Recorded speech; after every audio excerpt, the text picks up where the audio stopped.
রাত্রে বাজার যেয়ে ওই যে মাশরুমটাও নিয়ে এসেছি আর এই পালং শাকগুলো নিয়ে এসেছিলাম আর এই ওলটা তো আজকে বানাবো না, তাই রেখে দিলাম। এই পালং শাকগুলো আমি আলু দিয়ে করব, তো পালং শাকগুলো ফার্স্টে কেটে নিচ্ছি। আমার ছুরি দিয়ে বেশি কাটতে ভালো লাগে, তাই ছুরি দিয়ে বেশিরভাগ কাটি। তো রান্না স্টার্ট হয়ে যাচ্ছে। এখানে আমি অনেকটা পেঁয়াজ দিয়ে ভেজে চাপিয়ে দিয়েছি, আর এটাকে ফার্স্টে আমি ঠান্ডা জলে ধুয়ে তারপর আবার গরম জলে ভালো করে ধুয়ে রান্নাটা স্টার্ট করে দিয়েছি। তো এবারে রান্নার ওয়েট করছি, তাড়াতাড়ি রান্না হবে, খাওয়ার ভিডিওটা তোমাদেরকে দেখাবো।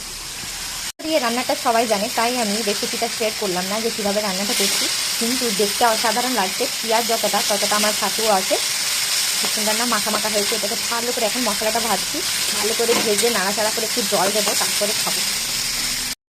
গাইস, রান্না হয়ে গেছে, একদম গরম গরম ভাত নিয়েছি আর পালং শাকের তরকারি আলু দিয়ে করেছিলাম, আর সাথে আচারটা তো প্রত্যেক দিন নেই, আর এখানে ছাতু। তো ফার্স্টে আমি ছাতুটা দিয়ে খাবো।